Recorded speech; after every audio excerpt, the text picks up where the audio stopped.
Hello and welcome back to the Social Matters podcast. We are three social workers talking about social matters. I'm Eugene. Hi, I'm Fran. Hi, I'm Nadia. Welcome back. I said welcome back, but we have been away. It's been a while since we recorded the last episode. Yeah. And for those eagle-eyed viewers, they may not have noticed that, or they would have noticed that we were in a different studio. So when I walked in here, I was like, oh, I'm back, I'm home. And I got into this chair and I started rubbing the sides. And I was like, oh yeah, come on. It is our original podcasting home here, isn't it? It did feel a bit out of place to be somewhere else. Yeah. Well, the original podcasting home is our bedrooms. Oh yeah, true. Yeah. Your spare bedroom. Where we'd put just draw the curtains. And put a blanket under the door. Do you think an eagle-eyed person would have noticed a difference? I mean, we have quite a lot of social work listeners. Some sort of really observant person. Potentially not. But we were much closer together, and the aesthetics. So that on-air sign behind you, Naz, that wasn't there before. So maybe it's just me being. Actually, leave it in the comments. Yeah. Let's see. Fran, I'm just always so mindful of you being in the middle of us and always having to be like, oh, okay, Nads. Oh, yeah. Okay, Huge. How is it? It is like that. I feel stiff. Okay. Because I don't think it's hello. And meanwhile, you two are sipping on gin and juice. Laid back. And I'm So thank you for understanding. Because I know you had to do it once and he didn't like it. Twice, actually. 3 times a lady. Did you? Yeah, when we had Emma on and then when we had Ben on in the studio. And sitting in the middle, No. With Emma, you were on a sofa. Yeah, but not the same as this. No, but I still had to look left and right, and I had to do my neck stretches afterwards. And I was like, you know what? I'm so glad I'm not Fran. I was like, I love being on. I love looking in one direction. So glad I'm not Fran. Okay, I think we should experiment with some difference and switch it up. I'm cool with that. You can try it out first. I've tried it. How do you feel about that, you? So I'm up for experimenting with difference, but sometimes when things are just right. Yeah, for you. I've been very. You need to decenter Eugene. Yeah. That is what you need to do. But that's the Nadia, Fran, Eugene. But I'm up for experimenting with difference. But there's one person in this equation that hasn't been in the middle, so you know. I'm here to experiment with difference. I'm fine with it. You know, difference. But then you're gonna be on the end and you're gonna miss the middle. And then you're gonna be like, oh, I want to come back. Let's see. Yeah, let's gotta try. We've got to try. But thank you always for your concern. No worries. I really do appreciate that. No worries. Sent to Eugene. Yeah. Getting that T-shirt for Christmas. We were talking about check-ins and that we used to kind of do them a lot more kind of purposefully and intentionally, and that we'd sort of maybe hadn't of late. So we were thinking about bringing them back. And on my cycle on the way here, I was thinking, what could we do as a check-in? And then a kind of idea popped into my mind, or a thought, not an idea, but a thought thought could be an idea for a check-in. So I was away at the weekend for my girlfriend's dad's 80th, and there was games involved. Yeah. Yeah, I'm about that. I was like, yeah. Can we play? I love the game. So we played Monopoly, and we also played Uno. I mean, I could lose hours of my life playing Uno, but love it. And then I started to think about competitiveness, and in the context of families and competitiveness in general. And my girlfriend is quite competitive, so I paired up with her in Monopoly. So I thought, this is just for peace and harmony. So we were in pairs for Monopoly, because also it can get quite full on and intense. Yeah. And then Uno also was getting people were throwing in rules, and I was just thinking about competitiveness and how I know as a trio we're quite competitive. Yes. Yeah. So the question that I want to put to you is it possible to be too competitive? No. Next question. No consideration. No. Go on. So the reason why I say, actually, I say that I take a step back. It depends on where the line is. So I think yes is my answer to that question if it impacts on others. But I don't believe in I don't know, for me just taking part. I guess my angle with regards to sports or games, more sports than games, is that I play to win, but I'm okay and fine if I lose. For me, it's a lesson. No, I am. You look at you. You know. I am very much okay if I lose because I'm like, I've learned a lesson from that, and next time we play, I'm gonna beat you. That's the mentality I have. But then I have some people who like just abandon all kind of respect for their opponents. Yeah. They don't like when I played Sunday League football, that people who be like trying to tackle you on your knee to injure you because they're like, I want to win. But I don't like, the reason why I went no straight away, because I don't like the idea of people just looking at competitiveness through a negative deficit lens. So that's my long answer. Okay. What about you? I think you can be too competitive, and linked for the reasons for what you're saying, because at what point then does it become like not fun? If you've just got like a competitive person who's just out to like, you know, win, like where's the like, you know, connection and like, I don't know, camaraderie and all of that stuff. Yeah, so I think you can, and I have to check myself sometimes because not just for me but from like my daughter like as well. So she's 5 years old and she's in a dance class like school, and I think, you know, I love to dance in it, like, and I'm really like, I'm not like a super, you know, kind of choreographed dancer, but it perturbs me when one does not hit the beat. Yeah, that's that. Like, I know, because you're an amazing dancer and you love to go raving, and then and my daughter, she's 5 years old, isn't it? So like perspective.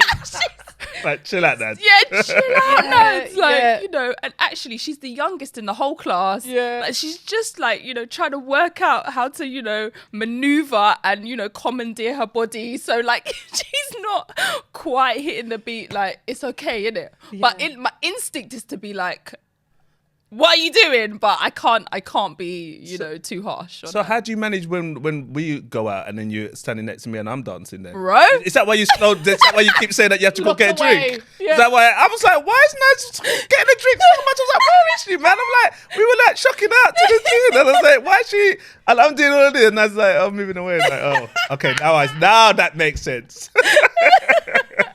So yeah, so you know, in terms of like competitiveness, and you know, I'm very aware that like I can be competitive when we play games and stuff, I know, but also I'm really, you know, trying to be conscious of it and not, so it's not an unhelpful kind of, you know, experience for my daughter. Yeah. I'm similar to you two, but it just really cracked me up because I think particularly with family it could be quite funny because it starts off and then people, you know, it's that kind of classic thing where someone flips the board. I mean, that didn't happen, but you know, that is almost like a childhood memory of like people absolutely just kind of losing it in kind of board games. So it's just making me smile, the competitiveness. And you do need, it's a difficult one, isn't it? Because you do need it to a certain extent in order to have that mentality to win, because if it's just too far the other way, you might never win.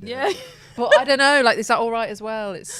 But that's a really good point, because as you were both speaking, I was thinking about who you are, and the context defines the level of, like, so I play tennis on a Sunday afternoon, play Sunday League football, no one's paying me, I'm paying them to play. Like, why are you competitive to this level when you're winning a trophy that you can buy an Asda yourself?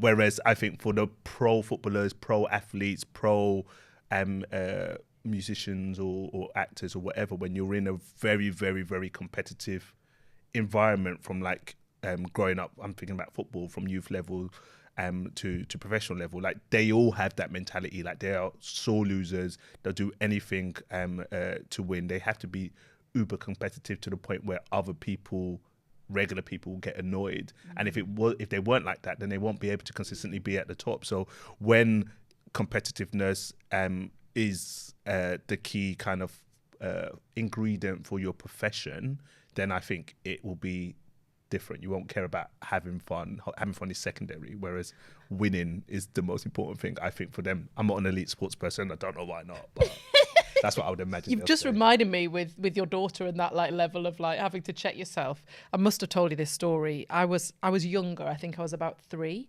and my dad and his mate used to always just never let us win. Never doggy chance. And they'd be like, I think we'd be playing football in the park and they'd pass it to each other and the kids are running after and they'd never give it. You know, just that like, oh, please. You just please. Like, yeah. Good. And lesson learned. And then we were playing cricket, and I'd been waiting for my go, and was, couldn't, like, hand-eye coordination at 3 or whatever, just lifted up, out, wicketed, you're out. And I was crying, upset, going back from the park, and I was walking ahead from this goes down in, like, my family history. This story comes out every Christmas, and there was this woman, like, tending to a garden. She was like, "What's wrong, little girl?" And I was like, "My dad's a bastard." And I was right. But that I will never forget that lesson. So from then on, that is it. So yeah, can you imagine? "What's wrong, small child?" And they were like, "Ha, she's with us," carrying the cricket bat. But yeah, so that was what I was brought up on, that level of just keep going. I love that. That was a really good question. We need to be on it with bringing in these check-ins. Yeah, this conversation around competitiveness links in with the episode we're discussing today when thinking about achievement and sense of self and what success looks like. Because today we're talking about imposter syndrome and thinking about what does that mean to us and having a bit of a conversation about it. Like with every episode, we want to start with a definition for imposter syndrome, and I haven't got my phone with me, so Nadia's going to. This is one we found that we quite liked. That imposter syndrome is the fear that others will eventually uncover your perceived weaknesses and question your competence in the same way that you do. And this fear is often associated with the tendency to misattribute hard-won successes to external, random, undeserved factors. Nice. And that's a really important definition to kind of ground us in this conversation. But the first question that I had is why is this an important conversation for us to have at this point? Yeah, I think I invited this conversation, so I'll just take credit. No, just take a bit of credit. No, but because I think it is so common and pervasive, and thinking about the work that we do at Social Matters in diversity, equity, inclusion and belonging, it's so important to have a conversation about it because it's very common. And I was reading that research suggests that like approximately 80% of people experience or have experienced it. So it's a very common thing.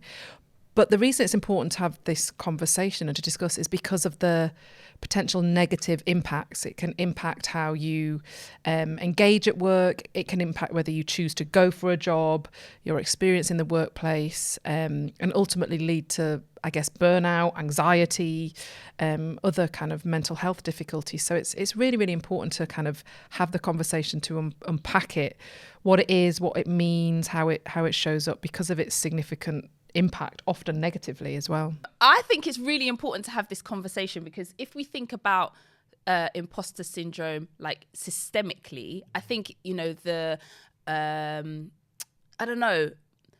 it can have the potential to locate the problem inside individuals when actually it should be something that we think about relationally and systemically, so that I think it's important to have that because it can, you can kind of be like, oh, you've got imposter syndrome. There's something you need to do over there to sort yourself out. Whereas actually what's happening in the context, in the environment, in the relationships that mean that you are showing up in that way or, that is a thing. So, yeah, I think it's important to, this isn't going to be a like, here are the 5 things that you need to do to kind of, address imposter syndrome. It is a bit of like, what's happening outside to make it so it's not so blaming and not so locating the problem in the individual. That's so important because I think with that's almost like how society is built to kind of think about individual responsibility rather than thinking about things relationally or systemically. Because when you provided that stat 80%, I was like, is it only 80%? I was like, I thought it would be a lot higher if not everybody experiencing imposter syndrome, but that idea of it being think about it systemically and currently it being located in the individual, part of me was thinking, and why this conversation is important is that what's the function of that? What's the function of this individualized kind of idea of imposter syndrome? Because for me, nothing happens by pure luck or chance. I think there's an architect behind, sound a bit conspiracy theories, but there's an architect behind this kind of individualistic notion of resolving problems or resolving issues, whether it's imposter syndrome, whether it's mental health, whether it's anything like that. People, society tells us, or traditionally have told us, that it's your problem, so you need to sort it out yourself. Whereas how much or what possibilities could be open up if we then started to understand things in a relational, systemic way? Because for me, and why this conversation is important, because the notion of imposter syndrome or the experience of imposter syndrome changes in different contexts, depending on not only think about the workplace, not only the role you have, but the sort of meetings you're in, whether it's a big board meeting or whether it's a professionals meeting or whether it's a one-to-one or whether it's chatting with your friend about your work over lunch. I think that journey of imposter syndrome would change. So for me, it has to be thought of relationally and systemically. So this conversation, I hope, will provide a kind of maybe a new take and be a conversation starter for people. Yeah, definitely. And a lot of the kind of recent critiques of it have been exactly that, of kind of even moving away from the word syndrome, because the syndrome locates it, in the individual and is quite sort of shaming and pathologizing, but also not wanting to ignore the impact of it as well. So I think there's a lot of debate at the moment of not wanting to not talk about it completely, but almost kind of relabel it to think about, the impact of it. Because as you said, we know again from research that it impacts marginalised identity, so kind of LGBTQ, black and brown workers, women, disproportionately. So again, you can't not think of it through a sort of systemic structural lens in terms of thinking about the kind of impact of it on people. But I suppose it's like a lot of the work we do, isn't it? It's kind of easier to locate it in the individual and do the kind of broadening and go, oh, maybe there's something that we could do differently, or think about what's happening in the environment. Because I suppose places of work back in the day were predominantly, in higher positions, white middle-class men. And when imposter syndrome first became spoken and written about, it was a lot of white middle-class women who were experiencing it, because I guess they were then entering kind of higher positions in the workplace. But then I think what that meant from an intersectional lens is that other people were feeling like black and brown, workers, LGBTQ, like, oh, that doesn't talk to us, that's white middle class women. So that was how it was first identified. A psychologist who was working with a lot of white middle class women in positions of power who were feeling like, I don't belong. So I think it's almost like, as we break down the barriers for people in higher positions, people are experiencing it in those spaces. But I think how we are more intersectional in our understanding of it, I think, is really important as well. Yeah. A few kind of turns in conversation back. You said, you were surprised that it was only 80%. I was quite surprised that it was that high. I thought it would be much less, like a much smaller kind of number or statistic. And then I suppose it made me think about maybe how much more prevalent it is than maybe I think. And maybe just that in itself is, a helpful kind of position to take off, like, how, are other people feeling like this? Is it only me? Maybe not. So I think it's I was just I thought it was quite a high number, 80%. Really? Yeah. I'm with you. I thought that was lower, and I think I thought it'd be more, but then I thought it's probably self-reported. Yeah. So again, showing vulnerability perhaps, so people kind of going, no, I don't think or feel like that. It's an interesting one about like how it was measured. Yeah. Do you, from that position of it being low, thinking about it will be lower, do you think that myself or Fran suffer from or have ever suffered from imposter syndrome? Yes, I do think you have. And I also think that it's something to do with age as well. I know you kind of spoke about black and brown people. I know you spoke about LGBTQ plus and women. But I do think something about age, I suppose, let me go from my kind of experience. I think I definitely have felt it, more recently, but I felt it more and more intensely when I was younger. And I was I was like kind of thinking, what's it like for younger people in the workplace or whatever, and how is it for them? Because I remember what it was like for me. So to answer your question, whether you guys have felt it, yes, I do, but probably more when you was younger than kind of now. I think that's an accurate assessment. definitely when I was younger, and I think more experience and more knowledge and more kind of societal and workplace context feedback kind of makes you feel, yeah, I'm good at what I do, and I should be here. I guess the part of the reason that I was thinking it was higher was kind of connected with my explanation of the journey of imposter syndrome being contextual. So I don't think in my jobs or the roles I've done in the last few years, I've like walked into it every day feeling like, oh my God, I shouldn't be here. I'm not good enough. But I think there were moments in meetings, in conversations, in even down to the little episode of somebody asking you a question and then feeling it there and then it going once that question has passed. So that's how I kind of see. Whereas when I was younger, I think enter a job every day for the first 6 months. They're gonna find me out. Lucky they didn't. In your suit. No, but it's true, and it's interesting actually, isn't it, thinking about the social graces, so the influence of age, but I think also, as we said, I guess race, sexual orientation, I think appearance. I remember going for a job when I was younger, and it was like a job centre back in the day, and in the I had a lip piercing, I had a nose piercing. Did you have a lip piercing? Babe, you know this. I didn't know that. Bring it back. Oh, did you have a ring or a stud? A ring. A ring. And I remember them saying like, you'll have to take that out kind of thing. So I'm just thinking about messages that you get from an early, stage of like, and we've talked about it on this podcast. We've done an episode on professionalism of like what it means to be professional and how, in many ways that's problematic. We need to kind of challenge it. So those messages of like, you should look a certain way, you should talk a certain way are so significant. And then Dr. Ronks, who we love, they talk a lot about you cannot be what you do not see. And I think representation, if you go into a workplace and there's not people that look like you, as humans, we have that innate desire for safety, don't you? You scan a room, you find your people. If they're not there, you're going to experience a feeling, most likely, not everybody, I guess, that of like, I don't belong here. And that is so linked to imposter syndrome. This isn't my place. It's not, I shouldn't be here. They're going to find me out. So I think we have to have that sort of intersectional social graces lens. But I do agree with age. It's interesting that, isn't it? Of just almost, I don't know, like, is it just not caring or, or kind of just confidence in career?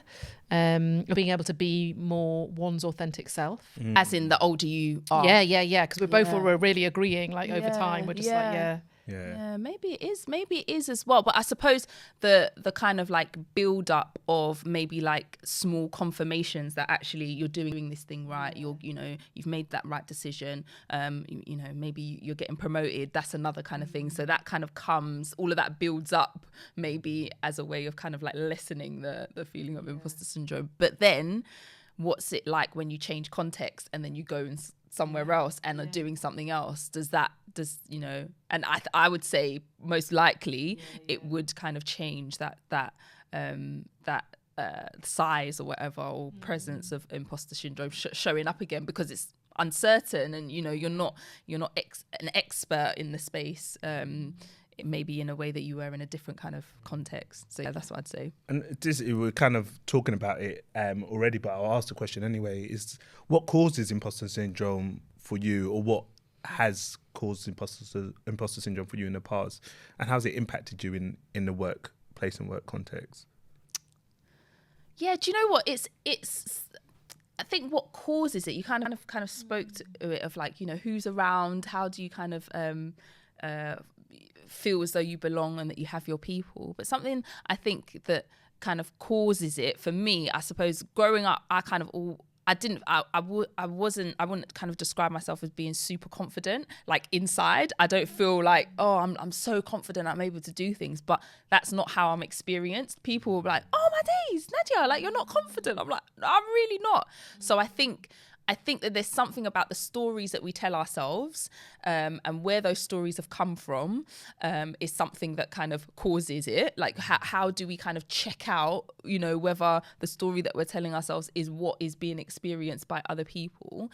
And also I think, again, that thing of feedback. So from other people, if you're not getting sort of positive like confirmation or affirmation that what you're doing is right or working, then how do you know like whether or not the kind of idea that you hold about yourself is accurate accurate. Like there's something, again, this relational thing. It's like, you know, what happens kind of with yourself, but also what happens with other people, and how do you then kind of get all the narratives and stories and feedback out. It's, I think is something. So imposter syndrome, I think, thrives when there isn't that open, regular feedback loop, I think is what I'd say.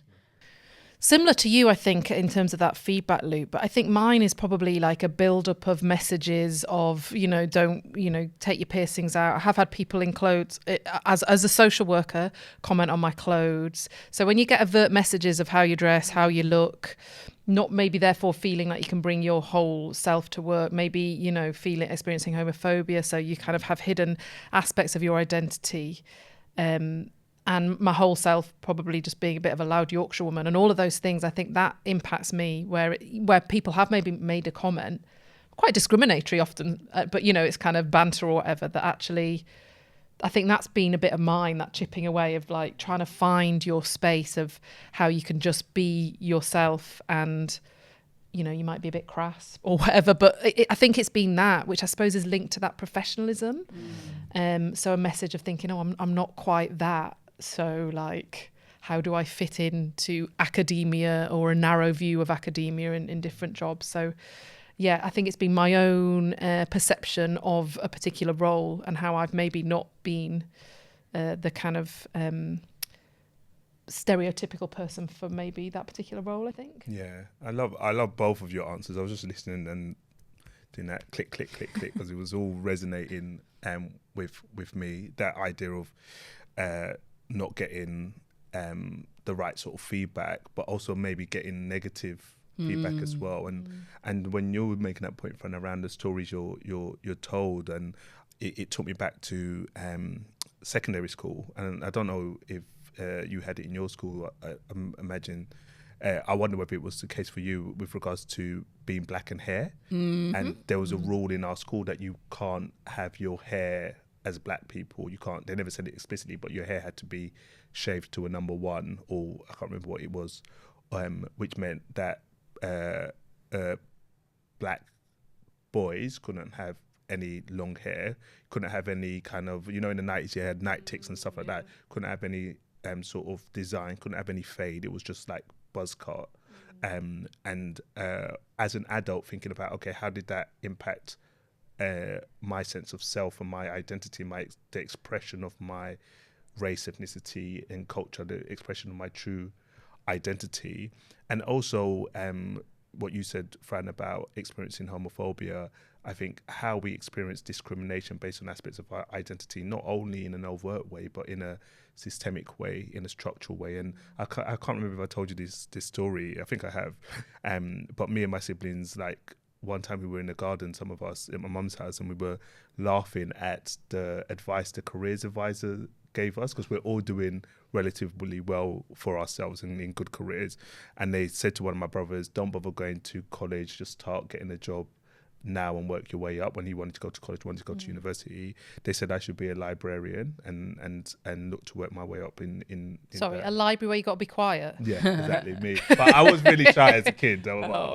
But like, one of the things that I often said in one of my last roles when I was teaching students, but also as a social worker, is we need to be ambitious for the children we work with.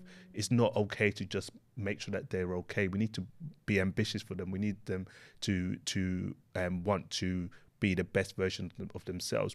Being okay if they don't achieve that, but that ambition will allow you to really find out the best in kids. And I think I really lean onto that story, because I don't think that was there for me with the professionals that I worked with in school. It was always there for my mum. That's what gave us the drive. But like these careers advisors and teachers weren't ambitious for me. I think I didn't do brilliantly well in school. I was an average student, but I feel I had different skills and learn in a very different and big picture way. And I was only able to lean into that as an adult and find myself, and that confidence came from the feedback I got from my 2 best friends and through social work, from the families I worked with and from the colleagues around. So yeah, that idea of systemic discrimination, the feedback that you get, lack of positive and negative feedback. I think that's how imposter syndrome like affected me, or that's how it showed up for me. Yeah, it's really powerful to think about those messages, isn't it? And even I think probably all of us are starting to think through this conversation of what were some of those messages that kind of ruminate and resonate.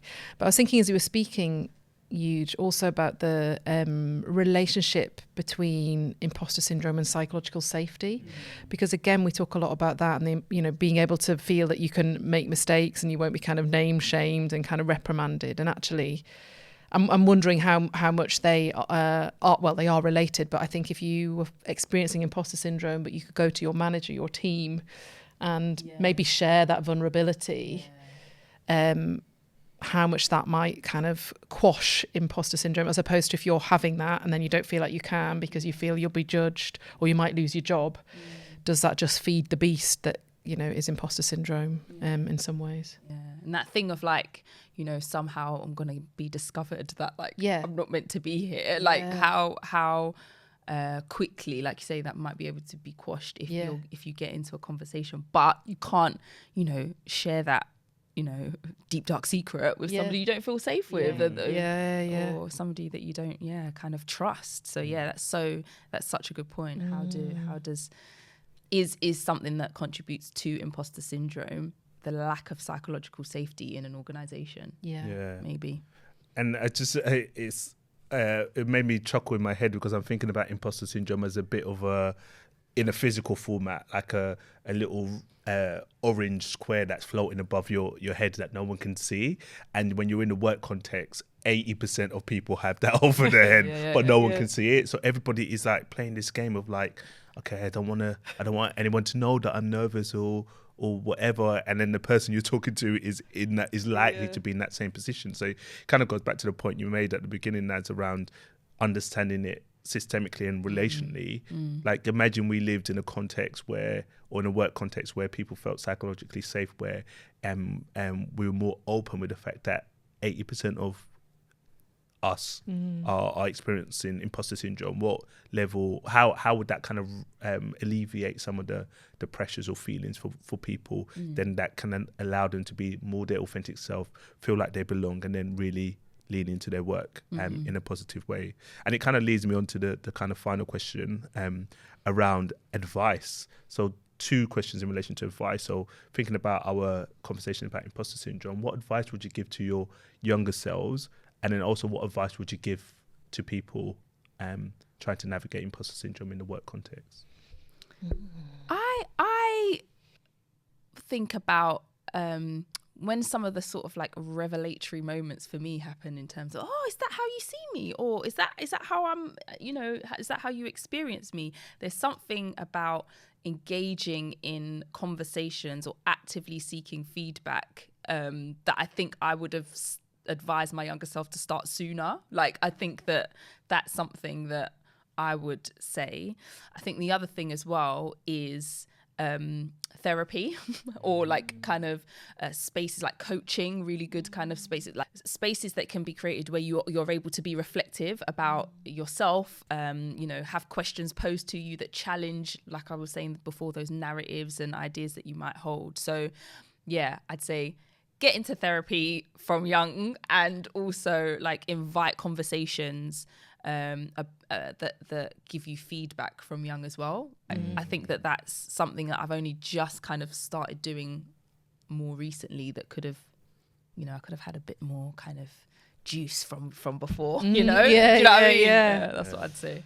It's a really great question, and there's a part of me that wants to say just be more Gen Z to myself, because some of the things that I'm thinking of are things that I think a lot of Gen Z people, is that the right, that sounds wrong, Gen Zers are doing about being their authentic self, like advocating if something isn't right. Whereas when I was 20, I probably wasn't doing that. I was very much 2 fingers up to whoever said take out my nose ring and my whatever, but I didn't then do anything with it. Do you know what I mean? So I wasn't influenced by like, oh, okay, I'll take it out. I didn't take it out. I just didn't go for that job.